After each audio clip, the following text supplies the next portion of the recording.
The reason most men do not get what they want is painfully clear. They never decide what they want strongly enough to stop negotiating with everything that stands in the way. They say they want wealth, but they also want comfort. They say they want independence, but they also want approval. They say they want mastery, but they also want quick results. They say they want a different life, but they refuse to become a different man. That is the contradiction. And contradiction weakens desire until it becomes nothing more than polite wishing. A wish asks life to change. A decision changes the man. Do not confuse the two. You may speak passionately about your goal. You may imagine it, write it, discuss it, pray over it. But until your daily conduct begins arranging itself around that aim, you have not decided. You have only expressed preference. A definite decision has weight. It removes alternatives. It tells the mind, this road will be traveled.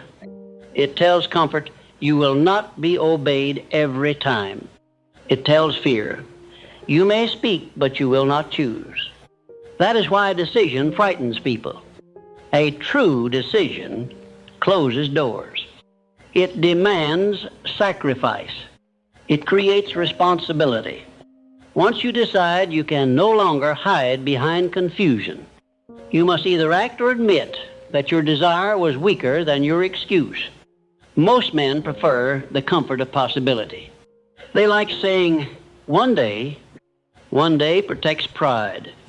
One day never asks for payment.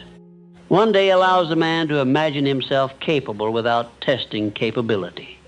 But no fortune is built in one day. No skill is mastered there.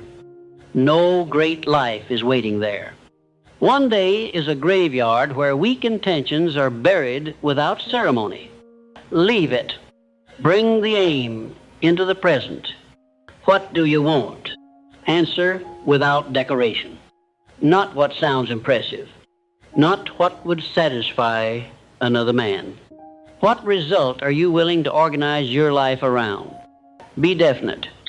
A vague goal creates vague effort.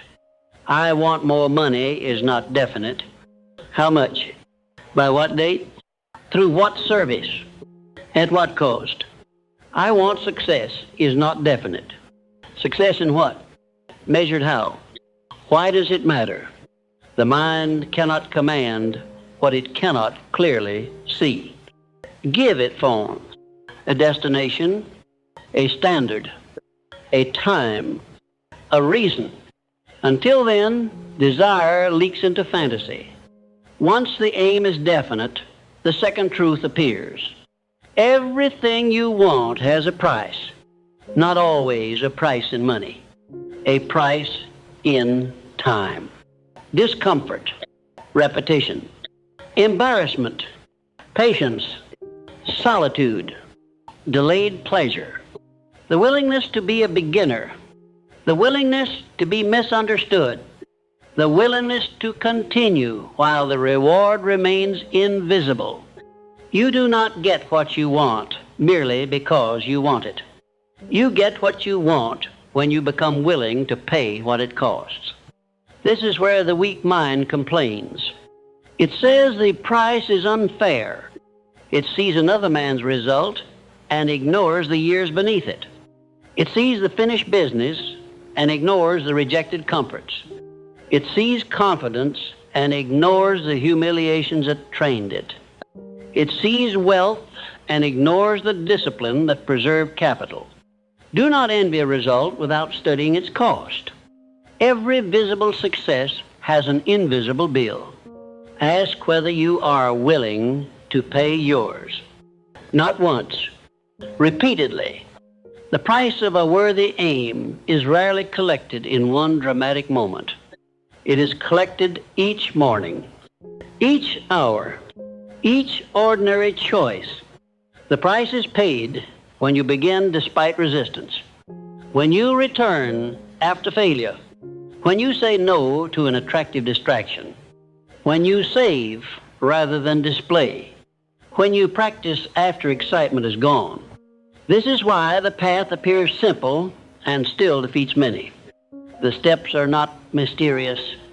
The repetition is difficult. People search for hidden secrets because hidden secrets would excuse them from ordinary discipline.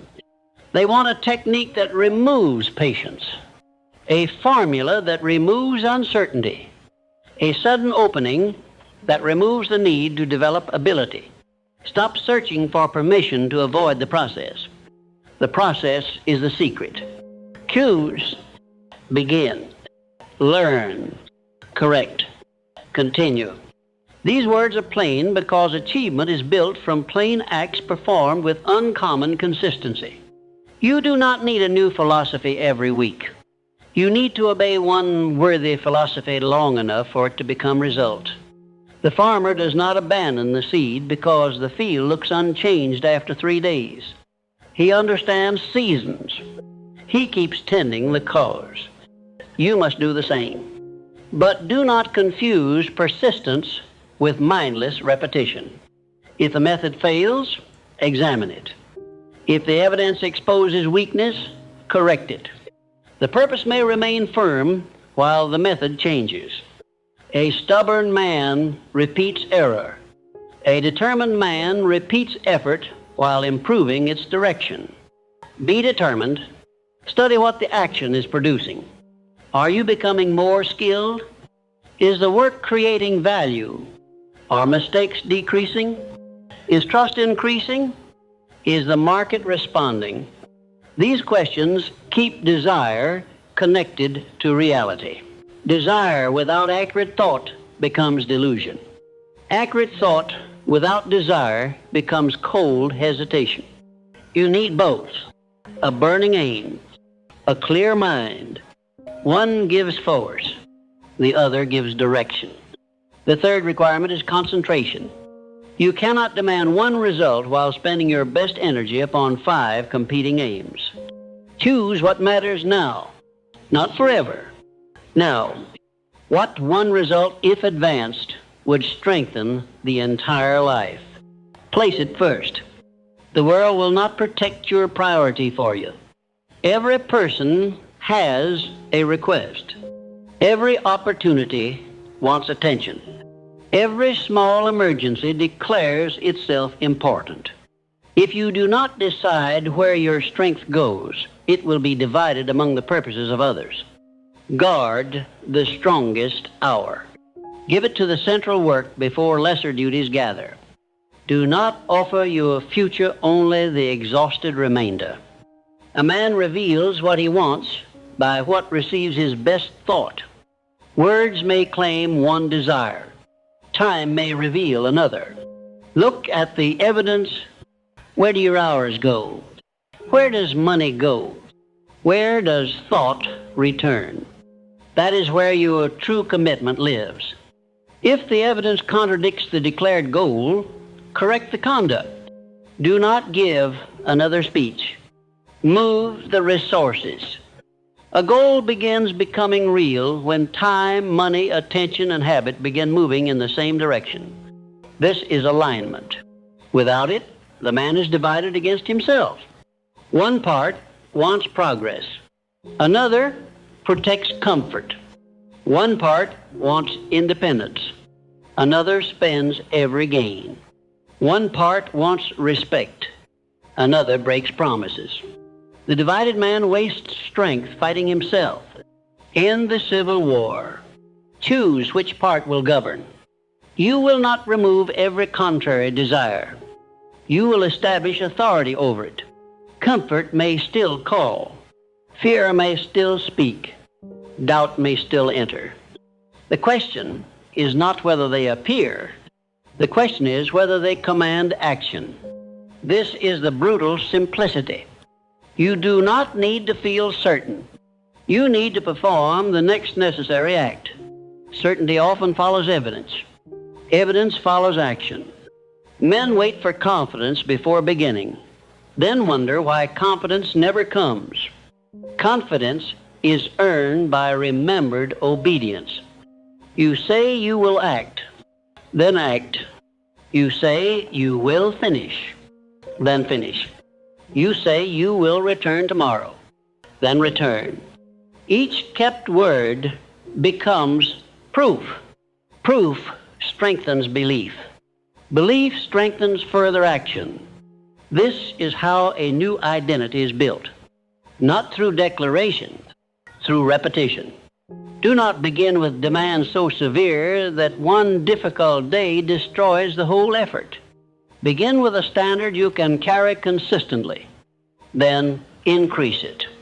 The weak man mistakes intensity for commitment. He changes everything for 3 days, rises before dawn, works without rest, makes 10 promises, then collapses and returns to the old life. That is not discipline. It is emotional violence followed by surrender. Build in a manner that can continue. A moderate act repeated for 1 year will outrun a heroic act repeated for 1 week. Respect continuity. The aim is not to impress yourself today. The aim is to become difficult to stop. This requires a minimum standard. Decide what must happen even on the weekday. Perhaps the full effort is 1 hour. The minimum may be 20 minutes. Perhaps the full target is 10 pages. The minimum may be 2. Do not let reduced strength become zero action. Zero breaks continuity. A smaller act preserves identity. But do not use the minimum every day because comfort has discovered a loophole.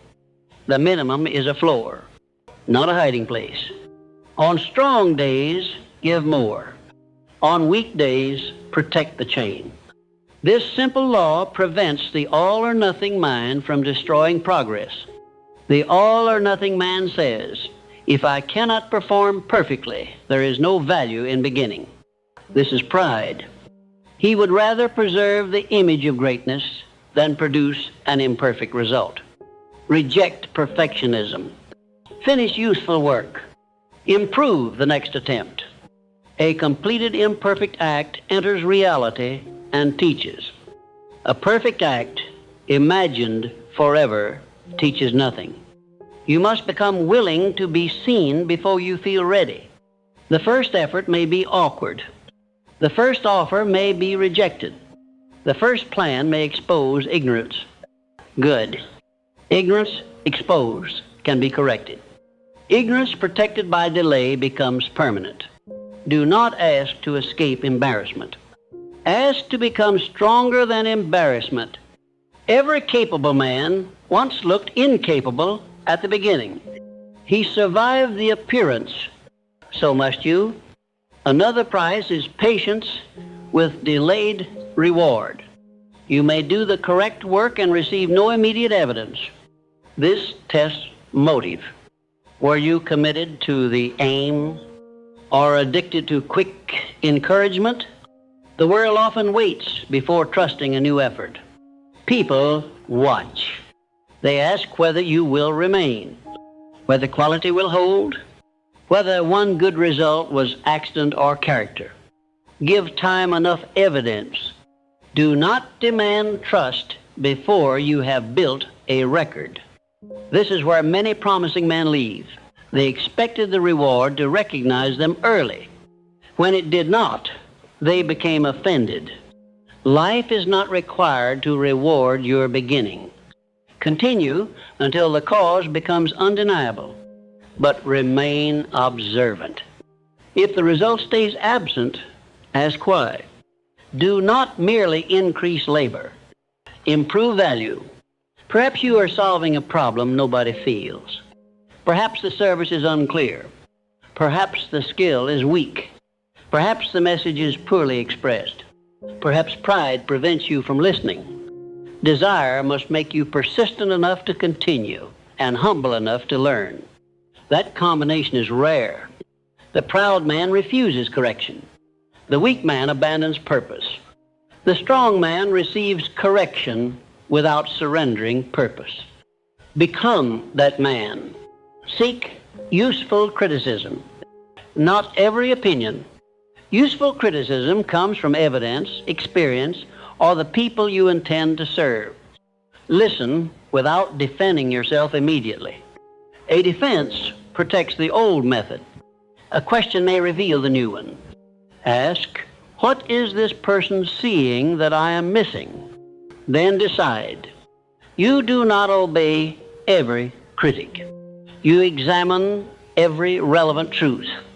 The next requirement is personal responsibility. Stop giving your power to circumstances. Circumstances matter. Some men begin with advantage. Others begin with hardship. Markets change. People deceive. Illness interrupts. But responsibility asks a different question. What can I still command? Perhaps you cannot control the whole condition. You can control the next decision, the next conversation, the next hour. The next improvement, power returns when attention returns to what can still be governed. The helpless mind studies the wall. The achieving mind searches for the loose stone. It asks what can be learned, reduced, strengthened, or attempted now. Do that. Stop demanding control over the entire road before taking the next step. Use the ground beneath your feet. Use the knowledge already earned. Use the hour still available. Movement creates information that hesitation cannot provide. And as those definite acts begin producing evidence, confidence will rise, opportunities will open, and the goal that once appeared distant will begin approaching. But progress introduces another danger. The first result may persuade you that the price has been fully paid, when achievement has only begun collecting a larger payment from your character and discipline. And this is where many men lose what they have only begun to earn. The first result arrives. A contract is secured. A debt is reduced. A skill begins receiving recognition. The man feels relief, and relief quietly becomes carelessness. He believes the difficult part is over. It is not. The first result does not remove the price. It raises it. You now have something to protect. A reputation, a customer, a position, a standard, a growing amount of capital. Before success, you were proving that you could begin.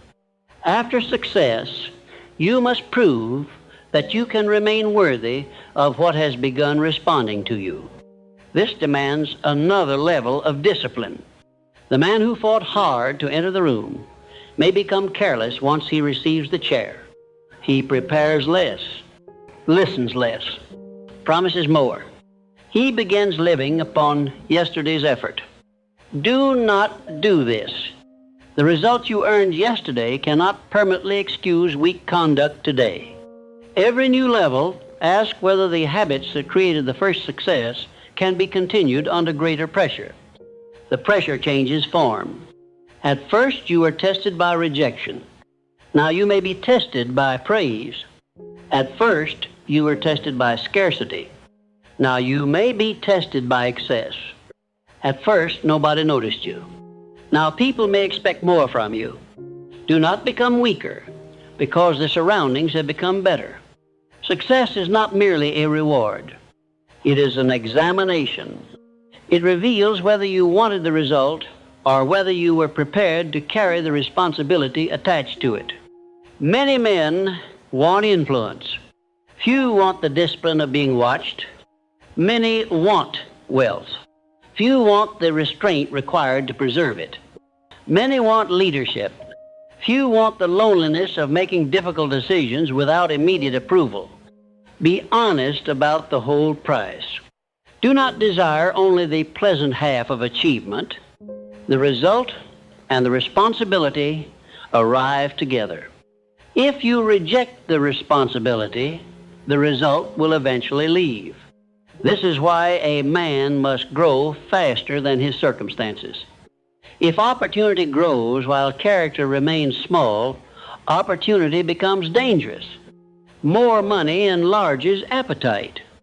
More authority enlarges pride. More attention enlarges vanity. More freedom enlarges whatever habits already govern the man. Success does not automatically improve you. It amplifies you. Therefore, improve the source before demanding a larger effect. Ask what the next level will require from your character. Greater patience, better judgment, stronger boundaries, more accurate planning, the ability to lead others, the ability to remain calm when more depends upon you. Begin training before the demand becomes urgent. The weak man waits until responsibility arrives and then hopes instinct will save him. The prepared man develops capacity in advance. This is how he keeps what he earns. You must also learn that getting what you want often changes what you must do. The action that created the beginning may not be the action required for expansion. At first, you may need to perform every task yourself. Later, you may need to organize others. At first, you may need to prove the idea. Later, you may need to build a system. At first, personal effort carries the work. Later, judgment becomes more valuable than labor. Do not remain loyal to an old role merely because you performed it well. Remain loyal to the aim. A man may become the limit of his own success because he refuses to change how he contributes. He believes nobody can perform the task as well as he can. Perhaps that is true. But if everything must pass through his hands, growth will stop at the capacity of those hands. Teach, delegate, create standards, inspect results. Do not abandon responsibility, but stop confusing responsibility with personal control of every detail. A leader who must touch everything becomes a servant to the structure he created. The purpose was to build freedom. Now the work owns him. Correct the design. Use the same law with opportunity. Do not commit everything because one result appears promising. Test, measure, learn, increase according to evidence. The desire for rapid expansion can destroy what patient effort created. Success creates excitement. Excitement says, move faster. Wisdom asks, can the foundation carry more? Listen to wisdom. A strong result does not mean every part of the structure is strong. One customer may be producing most of the income. One person may be carrying most of the knowledge. One product may be supporting every expense. One favorable condition may be hiding a weak system. Examine dependence.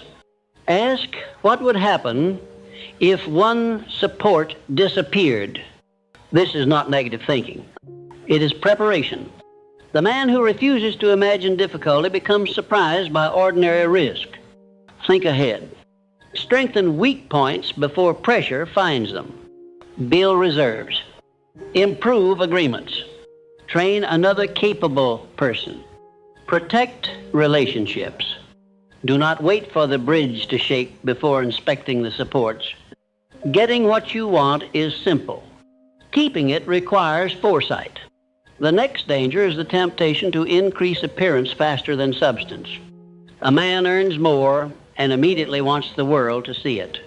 He enlarges expenses, improves the costume, creates obligations that require the new income to continue without interruption. Soon, the achievement that was meant to create freedom has created fear. He must keep earning at the same level merely to support what he rushed to display. Do not become imprisoned by proof. You do not need to demonstrate success to people who did not pay its price. Keep the foundation quiet. Preserve capital. Create margin. Let income rise before obligations rise. The man with margin can think. The man without margin must obey pressure. A reserve is not dead money. It is stored decision. It allows you to refuse poor terms.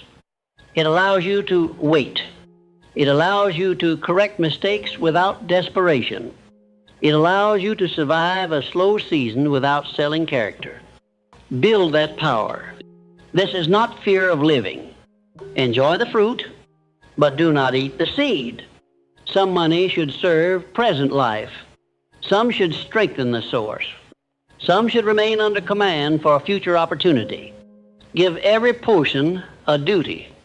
Money without instruction becomes servant to appetite. The same is true of time.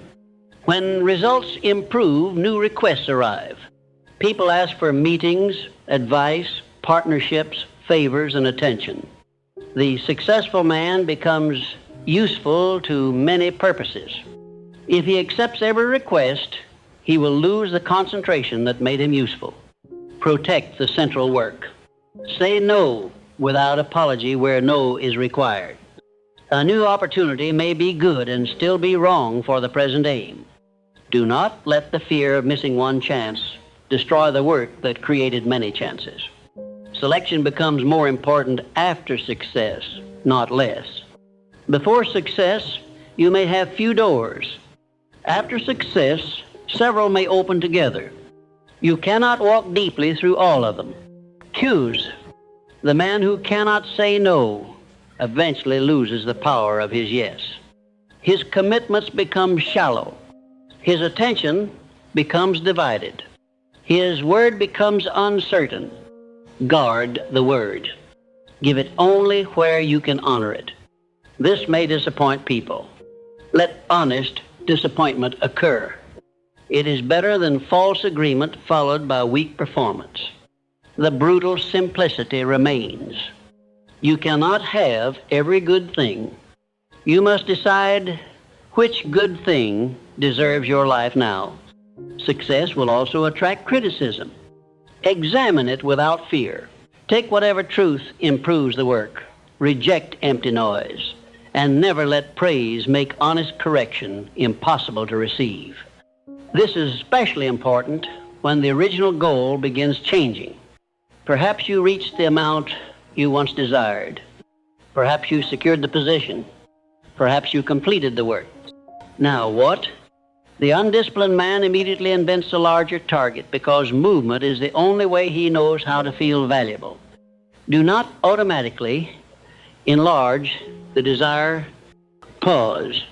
Ask what the achievement was meant to create. Freedom, security, service, mastery, time. Did it create that? If not, why? You may have reached the visible goal and missed the deeper purpose. Correct this before climbing again. A man can spend his life winning targets that never answer his real hunger. He becomes efficient at disappointment. Do not become that man. Achievement should serve a life you can respect. It should not become a machine that requires endless feeding. Define enough. Enough for the present season. Enough income. Enough growth. Enough recognition. Without a boundary, ambition becomes appetite. Appetite never says finished. It only says more. A definite chief aim gives ambition direction. Wisdom gives it limits. You need both. A man without ambition may never use his ability. A man without limits may sacrifice everything to prove ability. Build without becoming consumed by building. This requires remembering what cannot be purchased by the goal. Health once destroyed may not return fully. Trust repeatedly neglected may not wait. Children grow while plans continue. Character compromise for advantage does not heal merely because the advantage became profitable. Decide what the goal is forbidden to cost. Honor, truth, essential health. The people whose trust forms part of the life you intend to build. Place these beyond negotiation. A worthy achievement should enlarge the man, not require him to become smaller. If the method demands dishonesty, reject the method. If the opportunity requires betrayal, reject the opportunity. If the result requires permanent destruction of what gives life meaning, examine the result. Not every price should be paid. This is where the earlier law must be refined. Everything you want has a price, but wisdom decides whether the thing is worth the price. Do not pay blindly. A man may prove discipline by sacrificing for a false aim. That does not make the aim wise. Ask whether the result creates genuine value, whether it uses your strength well, whether it serves something beyond vanity, whether you can respect the means used to obtain it. The road matters. You must live upon the road much longer than you stand at the destination. Choose a road that does not require hating the man you become while traveling it. This does not mean seeking comfort. The worthy road will still demand strain, patience, and correction. But difficulty and corruption are not the same. Do not confuse them. Pay the price of growth. Refuse the price of self-betrayal. As responsibility increases, you must also learn to recover without guilt. A man who never rests eventually loses judgment. He begins making poor decisions and calls the exhaustion dedication. Rest is not retreat when it prepares a stronger return. Set an end to the day where possible. Release the problem long enough for the mind to renew. The bow kept drawn loses force. But do not use rest as a disguise for avoidance. True rest produces readiness. Avoidance produces heavier resistance. Know the result. Work intensely when work is required. Then recover deliberately. This rhythm outlasts constant strain. Getting what you want is not a single charge toward the goal. It is a long campaign. Campaigns require supply. Protect sleep. Protect thought. Protect enough silence to examine direction. A man buried in activity may forget why he is active. Create periods of review. What is working? What is weakening? What must be ended? What now deserves greater attention? Ask these questions before crisis asks them for you. Review is not doubt. It is maintenance. A ship does not abandon its destination because the captain checks direction. The check protects arrival. But do not review every hour. Constant reconsideration destroys movement. Set a period. Examine facts. Make corrections. Then return to the chosen course. This is disciplined persistence. And as you learn to carry success without carelessness, expand without weakening the foundation, receive criticism without surrendering confidence, define enough, protect what cannot be purchased, and recover without abandoning the aim, achievement begins asking a deeper question. You may know how to get what you want, but do you know how to want what is worthy of the years, strength, and character required to obtain it? That question opens the next test, and that question forces a man to examine desire itself. Most men assume that whatever they strongly want must be worth pursuing. This is false. A desire can be intense and still be foolish. A desire can be persistent and still be borrowed. A desire can come from pride, envy, fear, wounded vanity, or the need to prove something to people who may never care. Do not worship desire merely because it burns. Fire can warm a house. It can also consume it. Your task is not only to strengthen desire, your task is to judge it. Ask where the desire came from. Did it rise from a definite purpose?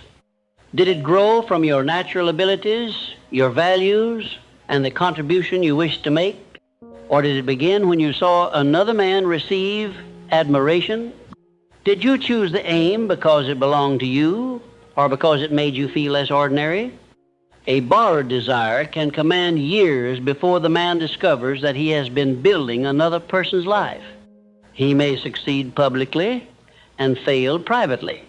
He may reach the goal and feel no arrival. Why? Because the goal answered comparison, not purpose. Be careful what you allow to become your chief aim. Once the mind accepts an aim, it begins arranging attention around it. It notices opportunities connected to it. It gathers evidence. It sacrifices alternatives. This is powerful. Therefore, the aim must be worthy of that power. Do not place your whole mind in service of a desire you have never examined. Sit with it. Remove the audience. Remove the applause. Remove the imagined envy of others. Would you still want it? If nobody knew you achieved it, would the work still feel worthy? If the result required 10 years instead of 2, would you still respect the road? If the reward were smaller, but the contribution remained real, would you continue? These questions expose motive. A true purpose survives the removal of spectacle. Vanity weakens when nobody is watching. Purpose remains. This does not mean you must reject wealth, recognition, leadership, or influence. These can be worthy results, but they are dangerous masters. Wealth should support freedom and usefulness. Recognition should follow contribution. Leadership should serve responsibility. Influence should strengthen truth. When the result becomes the purpose, corruption begins. The man starts serving appearance. He chooses what looks impressive rather than what produces value. He begins measuring every move by applause. Soon his life is being governed by people who do not know the price he is paying. Do not hand them that authority. The crowd is inconsistent. It praises one direction today and another tomorrow. If your purpose changes whenever approval changes, you do not possess a purpose. You possess a dependence. A definite man can listen without being ruled. He can receive praise without becoming intoxicated. He can receive criticism without abandoning direction. This steadiness comes from knowing why the aim matters. Write the reason plainly, not in grand language. What will this achievement make possible? Who will benefit? What ability will it require you to develop? What freedom will it create?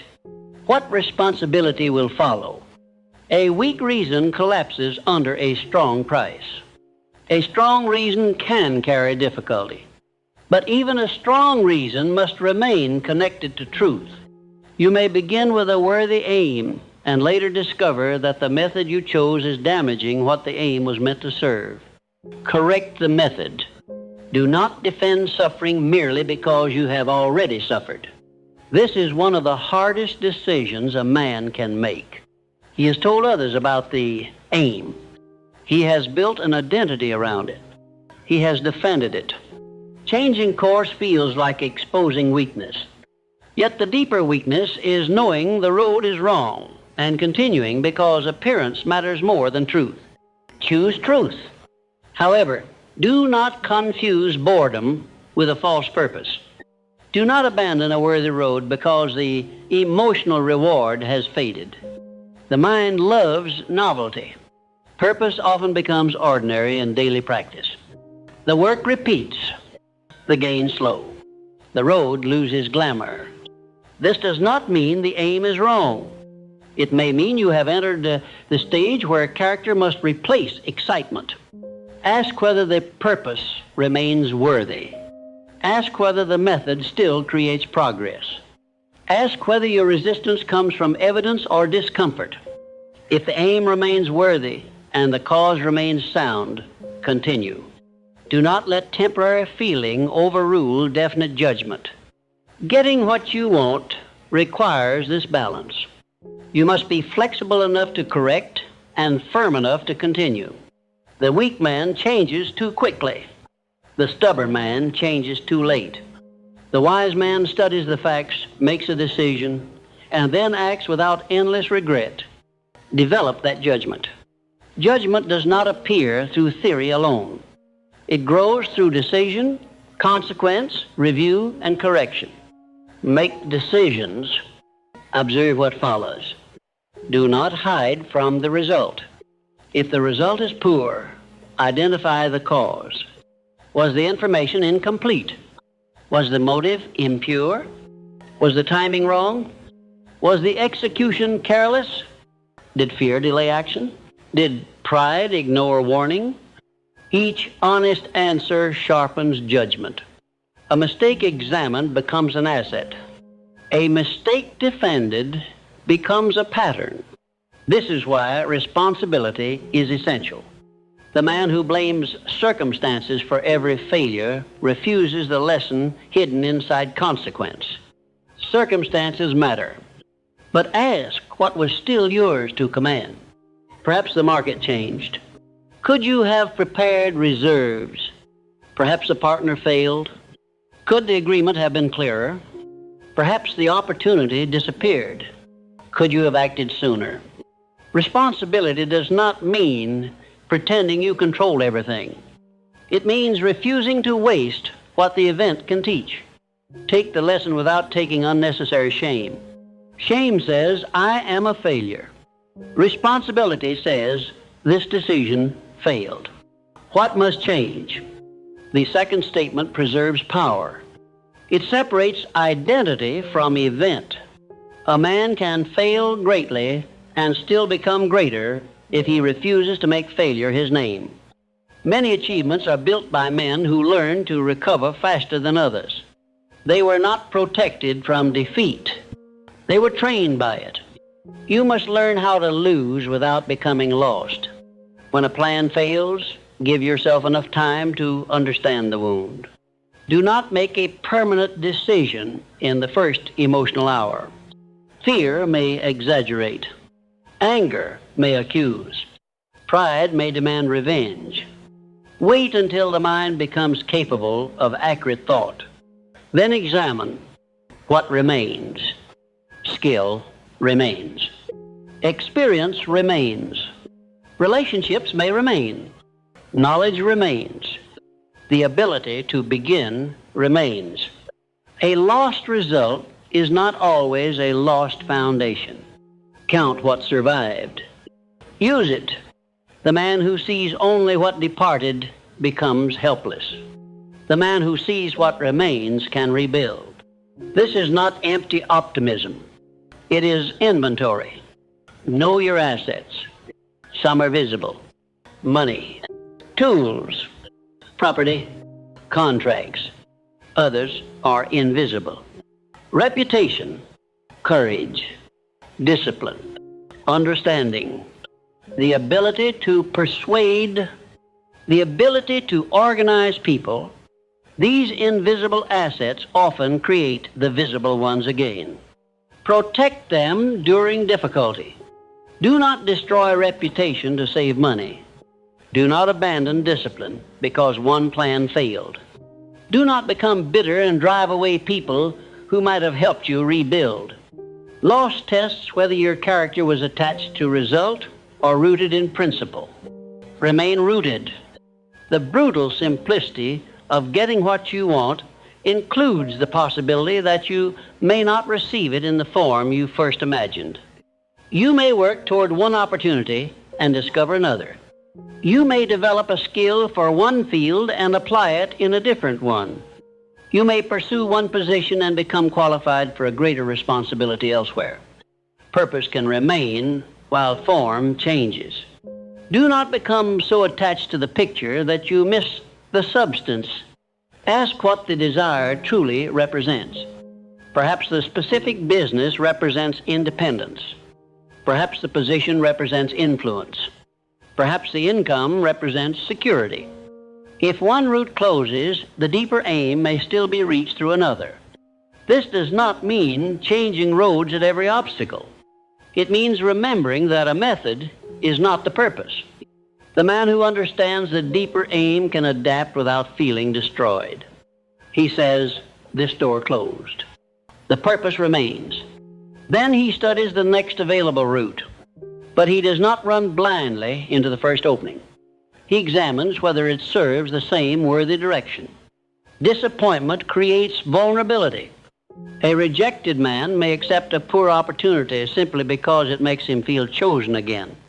Do not decide from wounded pride. A poor opportunity does not become good because it arrived after rejection. Remain selective. The need for progress can make a man impatient. Impatience then turns simplicity into recklessness. He wants the result now. He increases risk, borrows beyond wisdom, promises beyond capacity, expands before the foundation is ready. Then, one disturbance destroys the whole structure. Do not demand speed that the cause cannot safely carry. Some results can be accelerated through better methods. Others require time. Trust requires time. Skill requires repetition. Capital requires preservation. A reputation requires consistent conduct. You cannot force every season. The farmer may improve the soil, choose better seed, and work more intelligently. He cannot command harvest the day after planting. Learn the difference between delay caused by weak action and delay required by natural process. If action is weak, strengthen it. If the process requires time, develop patience. Patience is not passive waiting. It is continued useful effort without emotional collapse. The patient man still acts. He simply refuses to dig up the seed because the field has not yet changed. This quality becomes especially important when other men appear to advance faster. You see their reward. You do not see their conditions. They may have begun earlier, possess different advantages, carry different risks, or display a result that is weaker than it appears. Comparison gives you incomplete evidence and demands a complete judgment. Reject it. Study what is useful. Do not use another man's pace to insult your own process. The question is whether your cause is improving. Are you learning faster, producing more value, making stronger decisions, building a record? If yes, remain. If no, correct. Let evidence guide you, not envy. You must also learn to distinguish wanting from needing. The mind often labels desire as necessity to justify foolish action. I must have this now. Why? What happens if you wait? What happens if you choose less? What happens if the opportunity passes? A man who treats every desire as urgent becomes easy to control. Salesmen control him. Approval controls him. Fear controls him. He loses bargaining power because he cannot walk away. Develop the power to walk away from a poor bargain, a false friendship, a dishonest opportunity, a goal that demands self-betrayal. The ability to leave protects the ability to choose. Desperation weakens negotiation. Margin strengthens it. Create margin in money, time, and emotion. Do not arrange life so tightly that one disturbance forces a foolish decision. Keep reserves, a reserve of money, a reserve of time, a reserve of energy, a reserve of goodwill. Margin gives thought room to operate. The man under constant pressure reacts. The man with margin can decide. This is why discipline in ordinary seasons protects desire during difficult ones. The money preserved may save the enterprise. The trust preserved may bring another opportunity. The skill developed quietly may become the next road. Nothing disciplined is wasted. The acts may not produce the exact reward expected. They increase capacity. Capacity expands possibility. And as you learn to judge desire, correct false aims, recover from failure, adapt the form without abandoning purpose, resist impatience, and protect margin, you become capable of wanting with wisdom rather than hunger. But one final danger remains. You may become so skilled at pursuit that you forget how to recognize arrival. You may get what you once wanted and still continue running because striving has become the only way you know how to feel alive. That is where achievement must finally learn the meaning of enough. And that is where the final test begins. Not in failure, not in delay, not in rejection, in arrival. A man may spend years learning how to pursue a definite aim. He becomes disciplined, patient, resourceful. He learns to endure criticism, correct mistakes, resist distraction, and continue while results remain invisible. Then the goal appears. The income is reached. The position is secured. The business stands. The debt is gone. The name is respected. And still he cannot stop. He does not know how. The habit of pursuit has become stronger than the purpose that began it. He once said, "When I reach this point, I will breathe." He reaches it and chooses another point. He once said, "When I possess enough, I will have peace." Enough arrives, but peace does not. The target moves because the mind has been trained to feel valuable only while chasing something beyond reach.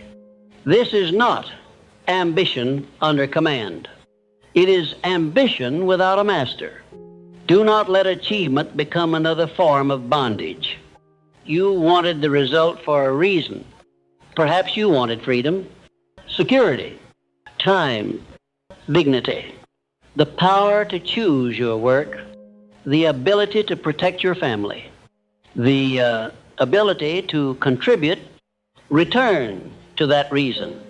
Did the achievement create what it was meant to create? If not, why not? Did you reach the amount but enlarge expenses until freedom remained absent? Did you gain authority but fill every hour with obligations? Did you build the enterprise but become unable to leave it? Did you earn recognition but become dependent upon applause? The visible goal may have been reached while the deeper purpose was neglected. Correct this. A result is not complete merely because the number was achieved. It is complete when the result begins serving the life it was chosen to support. This requires a definition of enough. Most men avoid this definition because enough sounds like surrender. It is not surrender. It is government. The man who cannot define enough is ruled by appetite. Appetite has no finish line. It does not say, "You have built wisely." It says, "More." It does not say, "Protect what matters." It says, "Expand." It does not ask whether greater size creates greater value. It asks only whether another conquest is possible. This hunger may build impressive structures. It may also destroy the man inside them. Decide what enough means for the present season. Enough income to create stability. Enough reserves to reduce fear. Enough work to remain useful. Enough growth to strengthen the structure without overwhelming it. Enough recognition to open the doors that matter. Enough responsibility to use your abilities without abandoning your life. Enough does not mean you never grow again. It means growth no longer happens automatically. It must justify itself. A new opportunity must answer a question. What will this add beyond size? Will it increase freedom? Increase usefulness? Increase quality? Increase contribution? Or will it merely increase complexity, pressure, and appearance? Do not expand because expansion is available. Expand because expansion serves purpose. A man who understands enough can still be highly ambitious. But his ambition becomes selective. He may deepen rather than enlarge, improve rather than multiply, teach rather than accumulate, preserve rather than chase. He knows that not every season is meant for conquest. Some seasons are meant for consolidation, some for renewal, some for handing responsibility to others, some for enjoying the fruit without guilt. The man who can sow but cannot harvest has misunderstood the field. You did not plant merely to prove that you could labor. You planted so life might be sustained. Receive the harvest. Do not feel ashamed of rest honestly earned, but understand rest correctly. Rest is not permanent withdrawal from usefulness. A man without useful purpose often decays. His energy turns inward. His mind becomes occupied with trivial discomforts. His confidence weakens because nothing requires his strength. The answer is not endless strain. The answer is chosen usefulness. After one great aim is reached, another form of purpose may emerge. Not necessarily a larger fortune, perhaps a deeper contribution, mentorship, teaching, building leaders, improving the system so it can serve without your constant presence, supporting a worthy cause, creating time for relationships neglected during the climb. A mature man does not ask only, "What more can I obtain?" He asks, "What can now pass through me?" Knowledge, opportunity, capital, encouragement, judgment, access. The achievement gave him power. Now, power asks for direction. If he uses all power merely to enlarge himself, success remains immature. If he uses power to create strength beyond himself, success begins becoming legacy. Legacy is not a monument to ego. It is value that continues after your direct effort ends. A method that others can use. A business that does not collapse when you leave the room. A standard that remains in the people you trained. A family made stronger by the principles you lived. A body of work that continues teaching. A reputation that makes trust easier for those who carry your name. This is a greater result than applause. Applause fades quickly. Transferred value remains. But do not speak of legacy while neglecting the people nearest to you. Many men dream of helping thousands while failing the few whose lives are directly joined to theirs. They provide money and call the duty complete. Money matters. Provision matters. But presence also matters. Attention matters. A kept promise matters. A conversation given without impatience matters. Do not build a public success upon private absence. The world may praise the structure. The household may know the cost. Examine both. The brutal simplicity of getting what you want must include the courage to decide what cannot be sacrificed for it. You establish the aim. Now establish the limits. You will not purchase profit with dishonesty. You will not purchase recognition with betrayal. You will not purchase expansion with the destruction of essential health. You will not purchase public admiration with the neglect of those whose trust you claim to value. These limits do not weaken the goal. They make the goal worthy. Any man can pursue a result without boundaries. The beast can chase appetite. The disciplined man chooses the method and the moral law under which the method must operate. This is character. Character is not tested only when temptation offers immediate pleasure. It is tested when temptation offers advancement, a profitable compromise, a useful lie, a partnership with a man whose conduct you know cannot be trusted, a shortcut that may never be discovered. These are serious tests because the reward appears connected to the aim. The mind says only this once. It says, After success, I will correct it. Do not believe it. The road trains the traveler. A dishonest act used to build success becomes part of the man who arrives. You cannot repeatedly betray principle and expect the destination to restore character. The destination amplifies what the road produced. Reach the goal as a man capable of carrying it. This may require walking away from something you intensely wanted.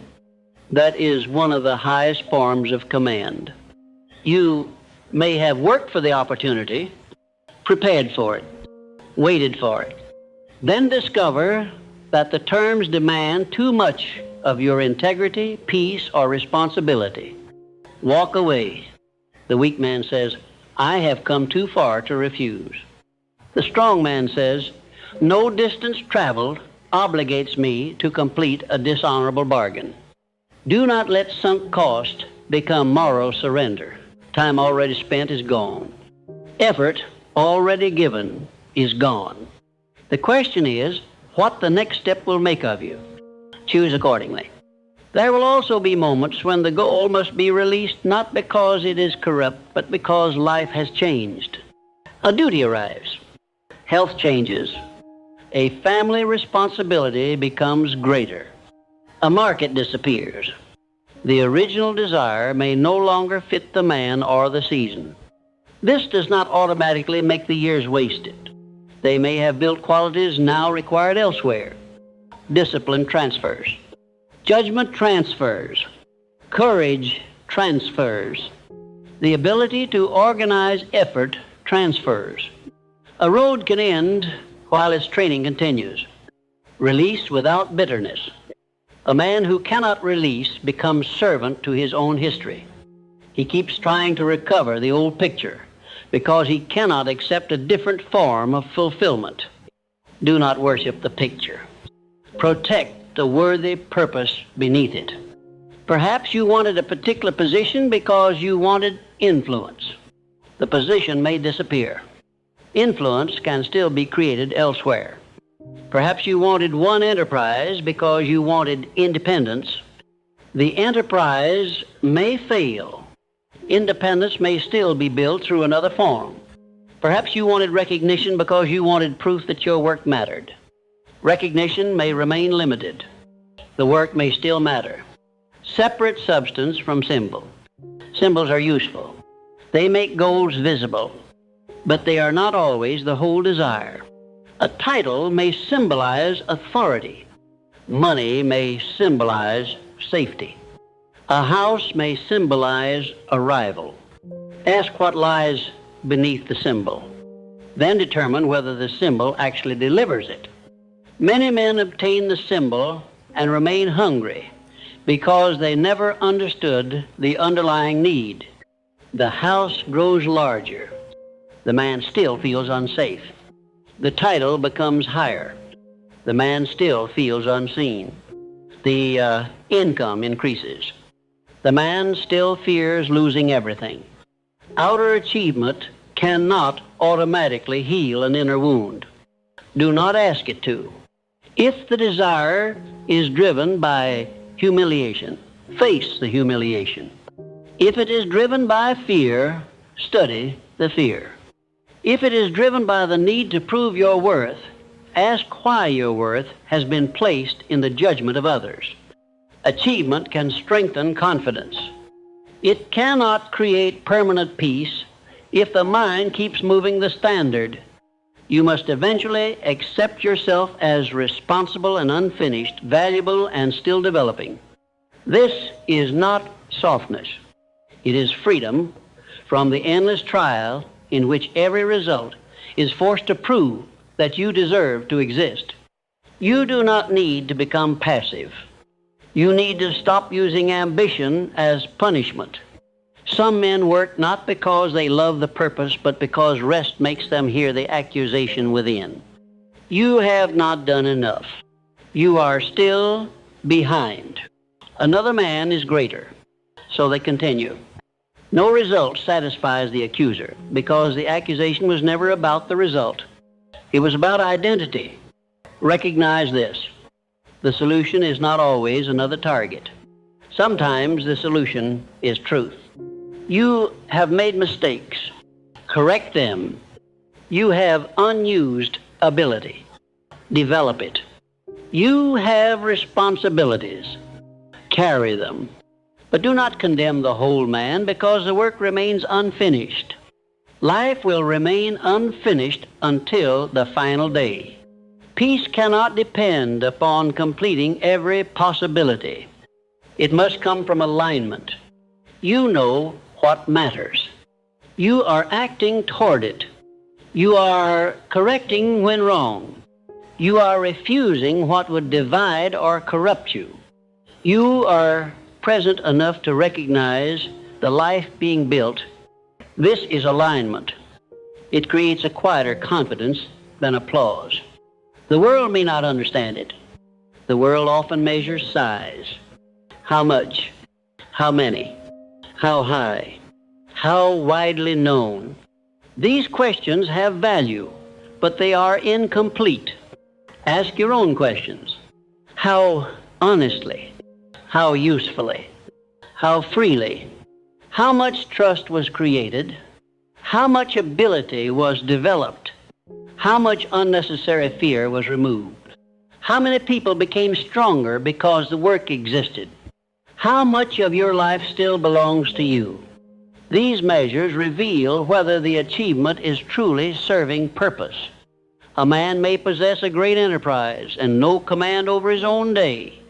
He may be praised for freedom while living under relentless obligation. Do not judge by appearance. Judge by reality. If the structure has become a prison, redesign it. Train others. Remove unnecessary complexity. End the unprofitable activity that survives only through pride. Reduce what must be maintained. Create systems. Strengthen leadership. You may not be able to change everything quickly. Begin where control exists. The goal was not to become permanently trapped inside the machinery of success. The machinery should eventually produce room for higher thought and broader service. Use that room wisely. Do not fill every recovered hour with another burden. The inability to tolerate open time is a sign that the mind has forgotten how to be still. Stillness is not emptiness. It is where judgment returns, where gratitude becomes visible, where neglected questions can be heard, where a man discovers whether he likes the life he worked so hard to obtain. Create space. Walk, think, read. Sit with those who do not require a performance from you. Let the nervous system remember that existence is not an emergency. This may feel unfamiliar after years of pursuit. Remain until stillness stops feeling like guilt.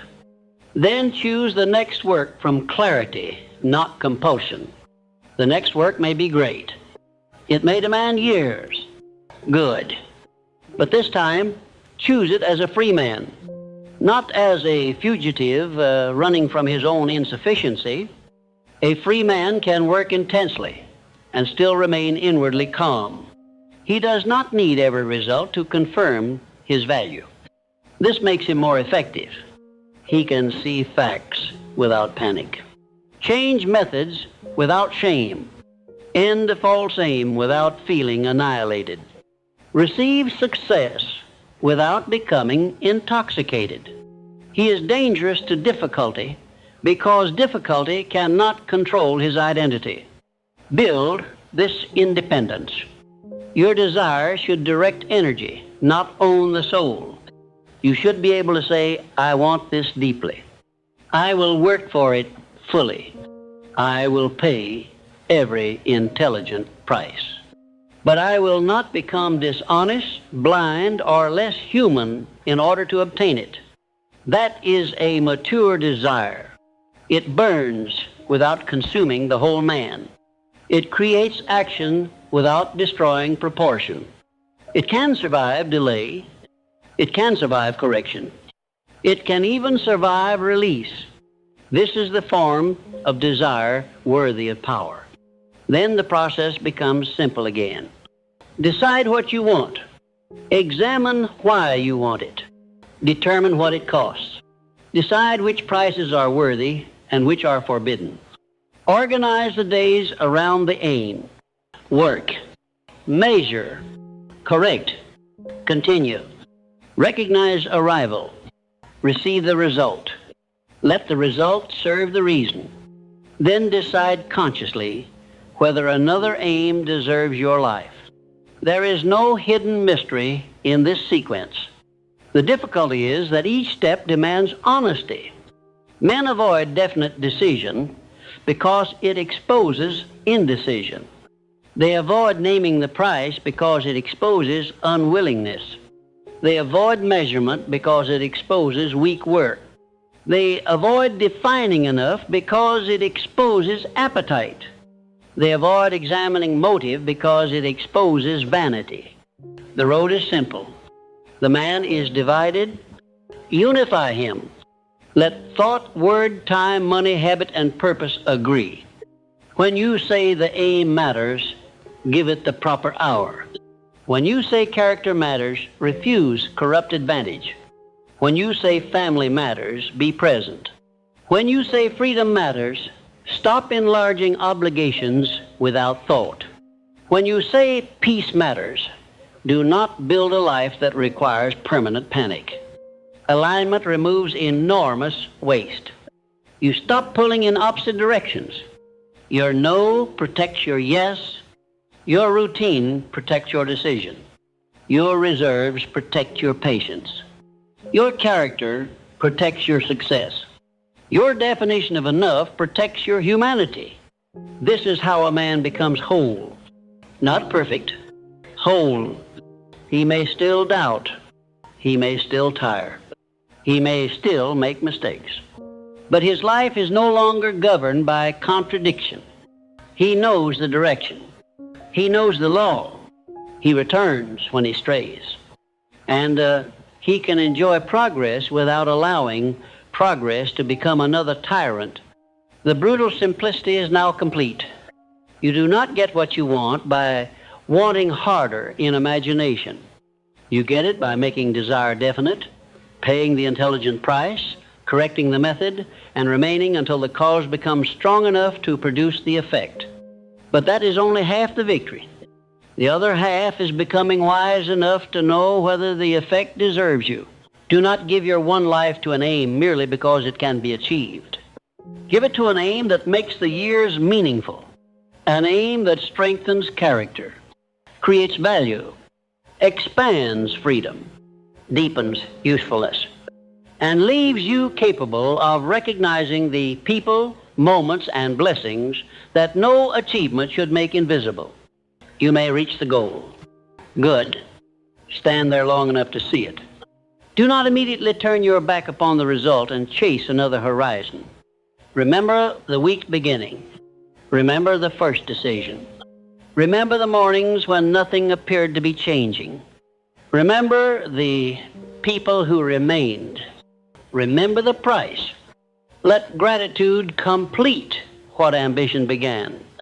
Gratitude is not the enemy of further growth. It prevents growth from becoming starvation. A grateful man can seek more without despising what already exists. He can improve without insulting the present. He can aspire without living in permanent complaint. This is strength. Then, when another worthy desire appears, you will not chase it blindly. You will examine it, choose it, give it a place.